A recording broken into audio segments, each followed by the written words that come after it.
شروع اللہ کے نام سے جو نہایت مہربان اور بہت رحم والا ہے۔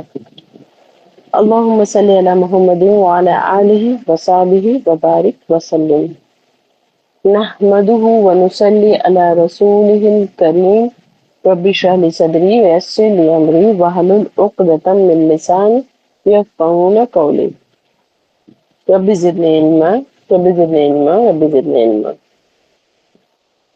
جیسا کہ ہم اپنی یہ کتاب پڑھ رہے ہیں حیا و پاک دامنی، اور جس کا جو باب ہے چیپٹر 3 ہے، اور آج کا جو ٹاپک ہے، جو ہمارا ٹاپک چل رہا ہے حجاب کا حکم، اور اس میں ہم نے جو پڑھا وہ یہ ہے کہ ہم نے سطر پڑھا ہے کہ کیا سطر ہے دونوں کا، مطلب لیڈیز اور جینٹس کے لیے، دونوں کے لیے سطر کا پس منظر پڑا، حجاب کا پس منظر پڑا، سطر عورت اور حجاب کا موازنہ، حجاب اور پردے کے دلائل پڑھے، قرآن مجید سے دلائل پڑھے، حدیث پاک سے دلائل پڑھے، عقلی دلائل پڑھے، اور شرعی پردے کے 3 درجے، بہترین درجہ، درمیانی درجہ اور آخری حجاب، چہرے کا پردہ، اعتراضات، اور پہلا اعتراضات سے لے کر کے 7ویں اعتراضات تک پڑھا، اور ساتھ ساتھ ان کے جوابات بھی پڑھے۔ اور اب ہمارا جو ٹاپک ہے وہ ہے بے پردگی کے عبرتناک انجام۔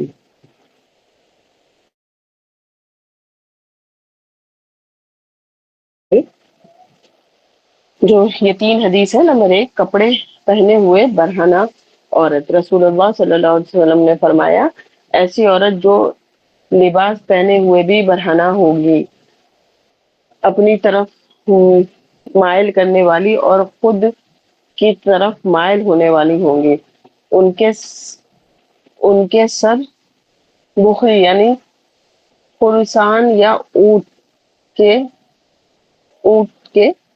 کوہن کی طرح ہوں گے، اونٹ کا جو اوپر کا حصہ اٹھا ہوا تھا اس کے جیسے ہوں گے، ایک طرف جھکے ہوئے ہوں گے۔ ایسی عورتیں جنت میں داخل نہیں ہوں گی، اور نہ ہی جنت کی خوشبو پا سکیں گے، حالانکہ جنت کی خوشبو اتنی لمبی سفر سے بھی آ جاتی ہے، یعنی بہت دوری سے آ جاتی ہے۔ یہ صحیح مسلم کی حدیث ہے۔ اور دوسری حدیث ہے، نبی کریم صلی اللہ علیہ وسلم نے فرمایا، وہ عورت جو بل سور کر نامحرموں میں اترا کر چلتی ہے، وہ قیامت کے دن مجسم تاریخی یعنی اندھے کی مثال ہوگی۔ ایک سیکنڈ، مجسم تاریخی مطلب اندھیرے کی مثال ہوگی، جہاں روشنی کی کوئی کرن تک نہیں ہوگی، اور یہ جامع ترمذی کی حدیث ہے۔ اور ایک اور حدیث شیطان سے لے کر کے ذریعے، مطلب شیطان کے اوپر ہے۔ آپ صلی اللہ علیہ وسلم نے ارشاد فرمایا، عورت پردے کی چیز ہے، جس وقت وہ بے پردہ ہو کر نکلتی ہے تو شیطان اس کو جھانک جھانک کر دیکھتا ہے۔ یہ بھی جامع ترمذی کی حدیث ہے۔ اب ہم اپنے ٹاپک کی طرف چلتے ہیں، بے پردگی کے عبرتناک انجام۔ انگریزی ماحول میں محرم اور غیر محرم اور پردہ و بے پردہ کا کوئی تصور نہیں۔ ننگا پن اور بے حیائی اپنے عروج جیسے حیوانوں سے بھی پرے کے بنے ہوئے ہیں۔ گھروں میں بچوں کے سامنے ماں باپ ایک دوسرے کو چومنے لپٹنے میں مشغول ہوتے ہیں۔ عورتیں اور مرد گھروں میں شارٹ لباس پہن کر پھرتے ہیں۔ مرد اور عورت اپنی خوشی سے زنا کریں تو اسے قانون کی نظر میں جرم ہی تصور نہیں کیا جاتا۔ اندرونی کیفیات 2 واقعوں کی وجہ سے ہو سکتی ہے۔ ایک تو یہ کہ ایک کافر نے اپنے گھر میں گاڑی چلانے کے لیے ڈرائیور رکھا تو جو مسلمان تھا، چند سالوں کے بعد کافر کو کسی دفتری کام کی وجہ سے 3 مہینے کے لیے گھر سے دور کسی ملک میں جانا پڑا۔ اس نے ڈرائیور کو تاکید کی کہ وہ اپنی ڈیوٹی ٹھیک ادا کرتا رہے، گھر والوں کا خوب خیال رکھے۔ ڈرائیور روزانہ اپنی ڈیوٹی پر حاضر ہو جاتا اور گھر کی ضرورت کی کوئی چیز لانی ہوتی تو لا دیتا۔ بیگم صاحبہ کو کسی کام سے گھر سے باہر جانا پڑتا تو لے جاتا۔ 15 دن گزرنے کے بعد ایک بیگم صاحبہ نے اسے کمرے میں بلایا اور کہا کہ آؤ میرے ساتھ زنا کرو۔ ڈرائیور نے سوچا کہ میں اپنے افسر کے ساتھ خیانت کیسے کروں، لہذا اس نے انکار کر دیا۔ بیگم صاحبہ نے اس بات کا برا منایا اور ڈرائیور کو غصے میں نکال دیا۔ 3 مہینے میں بیگم صاحبہ نے ڈرائیور سے 8-10 بار اس ڈرائیور سے زنا کی فرمائش کی تھی جو اس نے پوری نہیں کی تھی۔ جب افسر واپس آیا تو اگلے دن ڈرائیور سے پوچھنے لگا کہ کیا میری بیوی نے تم سے زنا کی خواہش ظاہر کی تھی؟ اس نے کہا جی ہاں، مگر میں نے انکار کر دیا تھا۔ میں آپ کے ساتھ خیانت کیسے کر سکتا تھا؟ افسر کہنے لگا او بے وقوف، خیانت کیا بلا ہوتی ہے؟ یہ بتاؤ تو اگر میری بیوی کو صدمے کی وجہ سے کچھ ہو جاتا تو کون ذمہ دار ہوتا؟ تمہیں اس کا حکم ماننا چاہیے تھا۔ تم جیسے نافرمان کو گھر میں نوکر نہیں رکھ سکتا، لہذا آج سے تمہاری چھٹی ہے، تمہیں نوکری سے فارغ کر دیا گیا۔ اور دوسری مثال، دیہاتی علاقے میں رہنے والا کافر نوجوان ایک نے راستے میں روک کر پوچھا کہ کہاں جا رہے ہو؟ اس نے کہا نائٹ کلب میں، اپنی جنسی ضرورت پوری کرنے جا رہا ہوں۔ نوجوان بہن نے کہا کیا میں زندہ نہیں ہوں؟ تمہاری ضرورت میں اچھی طریقے سے پوری کر سکتی ہوں۔ چنانچہ نوجوان بہن کے کمرے میں گیا اور جب وہ منہ کالا کر کے اٹھنے لگا تو بہن نے کہا بھائی، جنسی اعتبار سے ابو تمہارے مقابلے میں زیادہ قوی ہیں۔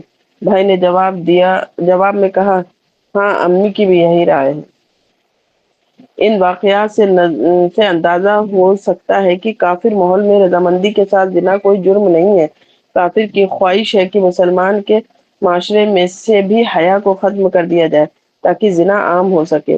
اس لیے پاپ میوزک، ننگی فلموں کے ذریعے انہوں نے مسلمان معاشرے پر چڑھائی کر دی ہے۔ جو مسلمان فرنگی طور طریقے اپنا کر خوش ہوتے ہیں، بے پردگی اختیار کرتے ہیں، بچوں کو پاس بٹھا کر جنسی فلمیں دیکھتے ہیں، ان کے گھروں میں کے حالات عبرتناک حد تک برے ہوتے ہیں۔ فرنگی ملک میں ہمارے ڈاکٹر صاحب کے پاس آنے والی ایک نیچے طبقے کی بے پردہ عورت نے گھروں کے حالات سن کر مشورے طلب کیے تو ان کی حیرت کی حد ہی نہیں رہی۔ معلوم ہوا کہ ان مالدار گھرانوں سے غیرت کا جنازہ نکل چکا ہے۔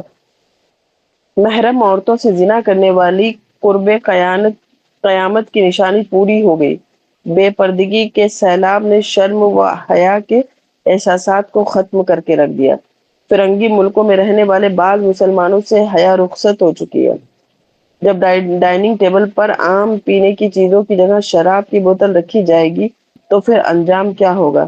نہایت افسوس کے ساتھ چند واقعات قلمبند کیے جاتے ہیں۔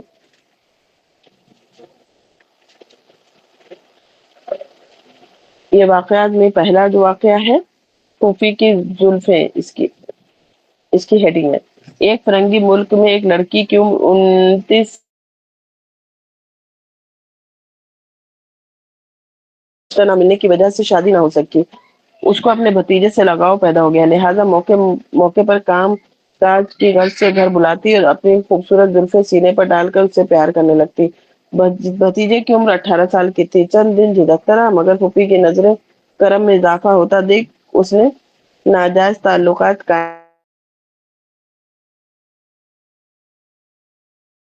شادو کا۔ ایک دن راز کھل گیا، پورے خاندان میں رسوائی ہوئی، منہ دکھانے کے قابل نہیں رہے۔ دوسرا واقعہ، فرنگی ماحول میں رہنے والی خالہ جب بہن کے گھر جاتی تو 15 سالہ بھانجے کو کہتی کہ تم ہمارے گھر گیا۔ خالو ناشتہ کر کے دفتر چلے گئے تو خالہ نے بھانجے کو بلا کر پاس بٹھایا اور اس کے منہ میں لقمے ڈالنے لگی۔ 2 دن کے ہنسی مذاق کا نتیجہ یہ نکلا کہ بھانجے نے خالہ کا بوسہ لیا تو خالہ ناراض ہونے کے بجائے مسکرا کر کہنے لگی آپ کا شکریہ۔ اس کے بعد وہی کچھ ہوا جو شیطان چاہتا ہے۔ ایک دن خاوند نے ان کی غلط حرکت کو دیکھ لیا تو لڑکی کو طلاق دے دی گئی۔ لڑکے نے بھاگ کر جان بچائی، اب در بدر دھکے کھاتا پھر رہا ہے، دھوبی کا کتا نہ گھر کا نہ گھاٹ کا۔ تیسرا واقعہ، ماں باپ کسی تقریب میں شرکت کے لیے گئے تو بیٹی گھر میں اکیلی تھی۔ تھوڑی دیر بعد بھائی گندی فلمیں لے کر آئے اور بھائی بہن نے فلمیں دیکھی۔ فلموں میں وہ منظر دیکھ کر بھائی کی نیت خراب ہو گئی اور بہن کی طرف دیکھ کر کے کہا کہ آج تمہارے کپڑے بڑے اچھے ڈیزائن کے بنے ہوئے ہیں، دکھاؤ تو یہ کپڑا کتنا ملائم اور نفیس ہے۔ بہن بھائی کے قریب ہو گئی، کپڑے دیکھنے کے بجائے بھائی نے ہنسی مذاق میں اعضاء کی جانچ پڑتال شروع کر دی، اور آخر وہی ہوا جو ہونا چاہیے تھا۔ دوسرے دن بہن نے پنکھے سے لٹک کر پھانسی لگا لی۔ اس کی جیب میں سے ایک ہاتھ کا لکھا ہوا پرچہ نکلا، جس سے اس واقعے کا پتہ چلا۔ اور فورتھ واقعہ ہے ماں کی لاپرواہی کا طرز۔ فابل کو گزرے 2 سال ہو گئے تو بیٹا عامر 16 سال کا ہو گیا تھا۔ ماں بیٹے کا ہر طرح خیال رکھتی، مگر بیٹا بری سوسائٹی میں گرفتار ہو گیا۔ ماں گھر میں بغیر دوپٹے کے کھلے گلے والی قمیض پہن کر کام کرتی رہی۔ وقت گزرنے کے لیے خود بھی فلمیں اور ڈرامے دیکھتی اور بیٹے کو بھی دکھاتی۔ اتنا کہتی، بیٹا باہر نہ جایا کرو۔ بیٹی کو کئی دن غلط فلمیں دیکھ کر غلط کاموں کا چسکا پڑ گیا۔ ایک دن اس نے چائے کی پیالی میں نشے کی دوا ملا کر ماں کے ساتھ وہ کچھ کیا جس کو لکھنا قلم کے بس میں نہیں۔ باپ کی نظریں بیٹی پر۔ ایک بار کسی عورت نے پڑھنے کے لیے عمل پوچھا کہ مجھے پڑھنے کے لیے کچھ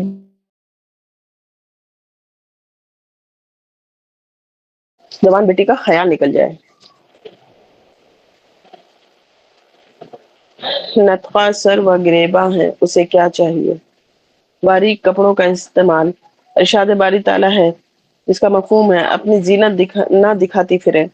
مفسرین نے اس آیت مبارک سے ثابت کیا ہے کہ عورت کے لیے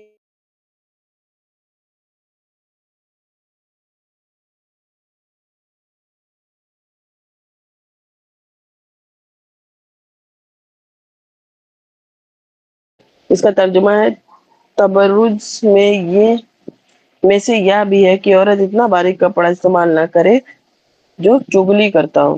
ایک حدیث پاک میں نبی کریم صلی اللہ علیہ وسلم نے ارشاد فرمایا، مشکات کی حدیث ہے 1346/2، کپڑے پہن کر ننگی رہنے والی عورتیں جو دوسروں کو مائل کرتی ہیں خود مائل ہوتی ہیں۔ ایسی عورتیں نہ تو جنت میں داخل ہوں گی نہ ہی اس کی ہوا لگے گی۔ اس حدیث پاک میں کسیات کے بعد آریات کا لفظ اس لیے آیا کہ عورتیں اتنا باریک کپڑا پہنتی ہیں کہ بدن نظر آتا ہے، لہٰذا وہ ننگی کے حکم میں ہے۔ فقہا امت کا اجماع ہے کہ عورت کے لیے اتنا باریک کپڑا پہننا جس سے بدن صاف نظر آئے حرام ہے۔ سطر کا چھپانا فرض ہے۔ اگر عورت اتنے باریک دوپٹے سے نماز پڑھے کہ جس سے اس کے سر کے بال صاف نظر آتے ہیں تو نماز جائز نہیں۔ آج کل بعض لوگ دیندار عورتیں موٹے کپڑے کی قمیص پر باریک کپڑے کی قمیص پہن لیتی ہیں جس سے سطر چھپ جاتا ہے، لہذا جائز ہے، اگرچہ تقوی یہی ہے کہ باریک کپڑا استعمال نہ کیا جائے۔ ام علقمہ رضی اللہ عنہ کہتی ہیں کہ حضرت عائشہ رضی اللہ عنہ کی بھتیجی حفصہ بنت عبد الرحمن ان سے ملنے کے لیے آئیں تو باریک کپڑے کا دوپٹہ پہنے ہوئے تھیں۔ حضرت عائشہ رضی اللہ عنہ نے انہیں دیکھا تو ان سے دوپٹہ لے کر پھاڑ دیا اور اس کے بدلے موٹا دوپٹہ عطا فرمایا۔ یہ مشکات کی کتاب اللباس میں منشن ہے۔ مسلم شریف کی ایک حدیث میں نبی کریم صلی اللہ علیہ وسلم نے ارشاد فرمایا، جس کا مفہوم ہے اپنے اوپر کپڑا لازم کر لو، ننگے مت پھرو۔ اس سے ثابت ہوا کہ ایسا باریک کپڑا جو سطر نہ چھپا سکے بلکہ انسان کے اعضائے سطر صاف نظر آئے تو اس کا پہننا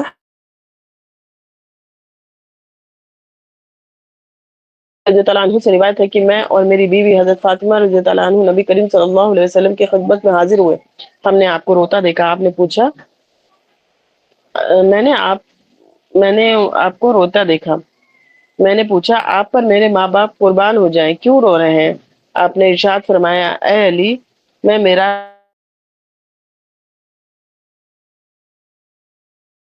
کہ ان کے مختلف طریقوں سے عذاب دیا جا رہا تھا۔ آج مجھے وہ منظر یاد آئے تو شفقت و رحمت کی وجہ سے مجھے رونا آ گیا۔ میں نے پہلی عورت کو دیکھا کہ اس کے سر کے بالوں کے ساتھ الٹا لٹکایا گیا ہے اور اس کا دماغ ابل رہا ہے۔ دوسری عورت کو دیکھا کہ اس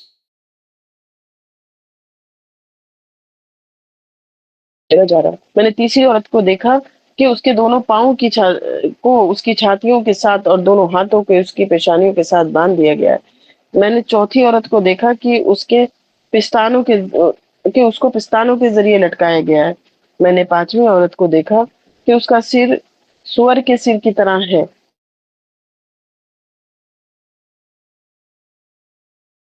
کہ اس کی شکل کتے جیسی ہے اور آگ اس کے منہ میں داخل ہوتی ہے، اللہ اکبر، اور پخانے کے راستے سے باہر نکلتی ہے۔ فرشتے آگ کے بنے ہوئے گرزوں سے ان کے سر پر چوٹ لگا رہے ہیں۔ یہ سن کر حضرت سیدہ فاطمہ رضی اللہ عنہا کھڑی ہو گئی اور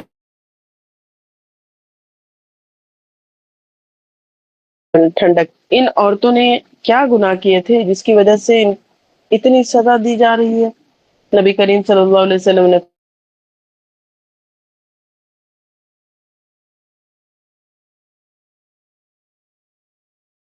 یعنی ننگے سر گلی کوچوں بازار میں پھرا کرتی تھی۔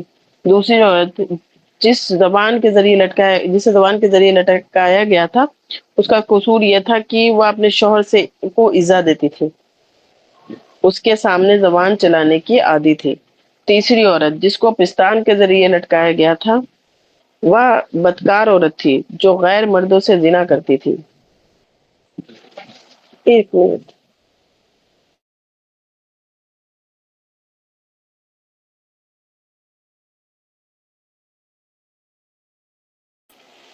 تیسری عورت جس کو پستان کے ذریعے لٹکایا گیا تھا وہ بدکار عورت تھی جو غیر مردوں سے زنا کرتی تھی۔ چوتھی عورت جس کے دونوں پاؤں چھاتی سے اور دونوں ہاتھ پیشانی سے باندھ دیے گئے تھے اور اس پر سانپ بچھو چھوڑ دیے گئے تھے، وہ عورت حیض اور جنابت کے بعد اچھی طرح غسل سے بدن کو پاک صاف نہیں کرتی تھی اور نماز کا مذاق اڑاتی تھی۔ پانچویں عورت جس کا سر سور جیسا اور جسم گدھے جیسا تھا، وہ عورت چغلخوری کرتی تھی اور جھوٹ بولتی تھی۔ چھٹی عورت جس کی شکل کتے جیسی اور آگ اس کے منہ سے داخل ہو کر پخانے کے راستے سے نکلتی تھی، تو وہ عورت تھی جو حسد کرتی تھی اور احسان جتلاتی تھی۔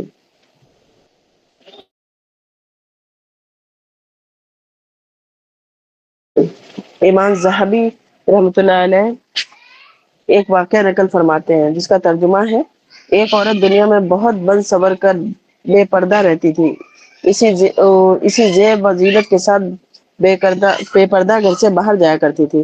جب اس کی وفات ہوئی تو اس کے بعد رشتے داروں نے اس کو خواب میں دیکھا، اتنے میں ایک زوردار ہوا کا جھونکا آیا اور اسے ننگا کر دیا۔ اللہ تعالیٰ نے اس سے منہ پھیر لیا اور فرمایا کہ اسے جہنم کی بائیں طرف تاکہ پھینک دو، کیونکہ یہ دنیا میں بن سفر کر بے پردہ رہا کرتی تھی۔ حضرت مجوب رحمۃ اللہ علیہ کے چند اشعار ہیں: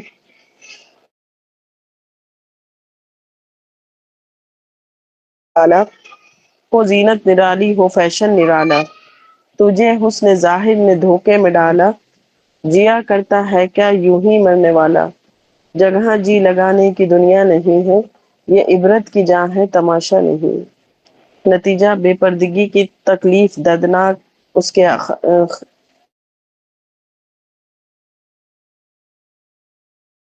ہوتے ہیں۔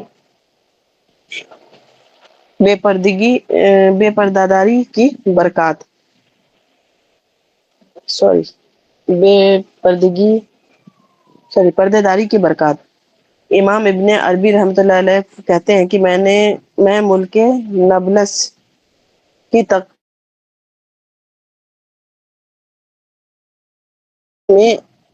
میں حضرت ابراہیم علیہ السلام کو آگ میں ڈالا گیا تھا۔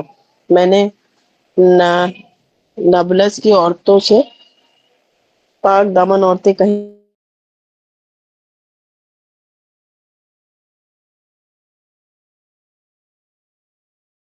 جمعہ کا دن آئے تو عورتیں اپنے گھروں سے مسجدوں کی طرف آتی، یہاں تک کہ تمام مسجدوں کے خاص حصے عورتوں سے بھر جاتے۔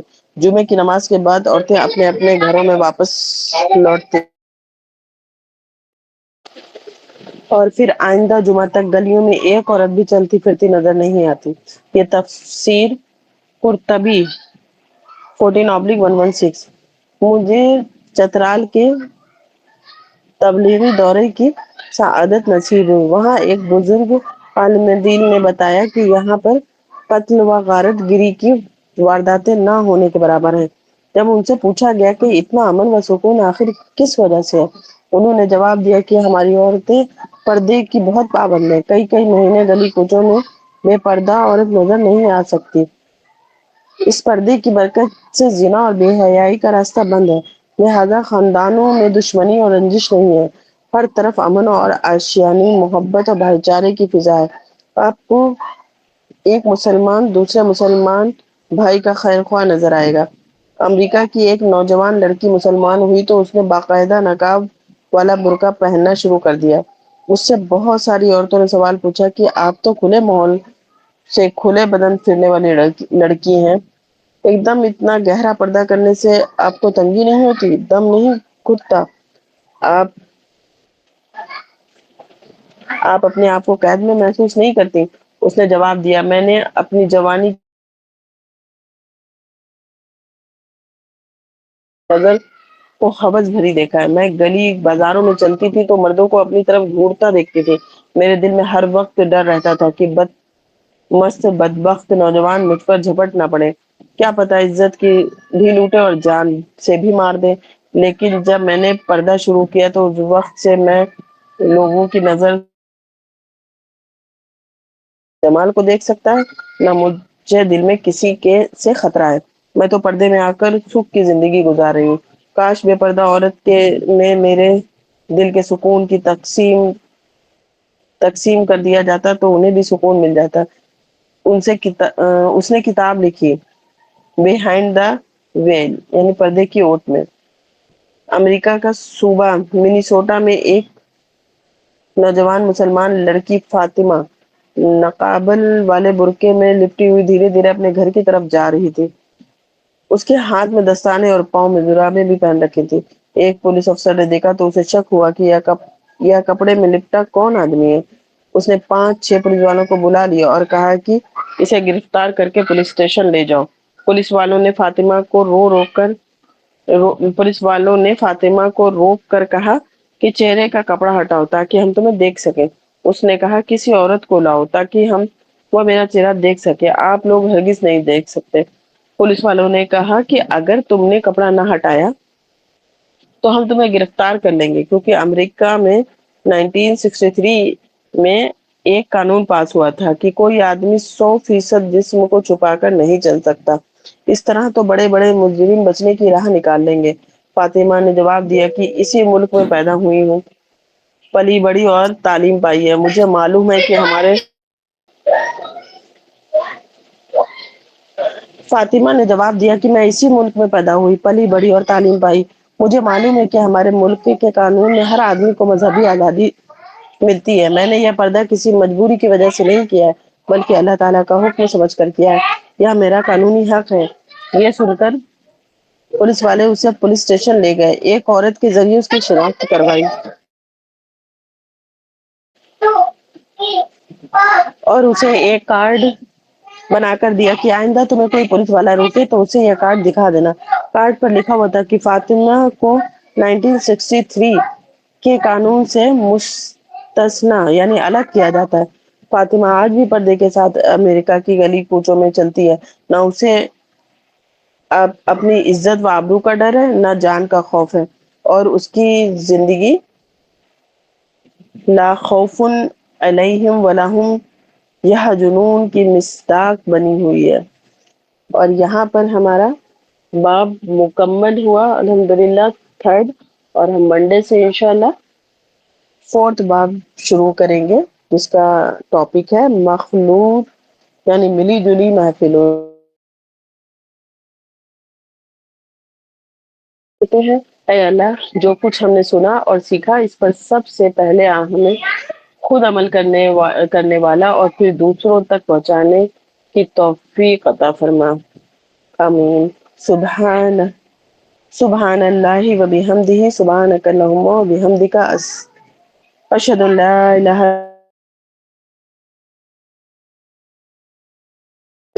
واتوب الیک۔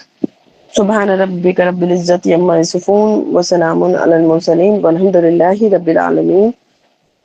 ربنا تقبل منا إنك أنت السميع العليم وتب علينا إنك أنت التواب الرحيم. السلام علیکم ورحمۃ اللہ وبرکاتہ. اللہ حافظ.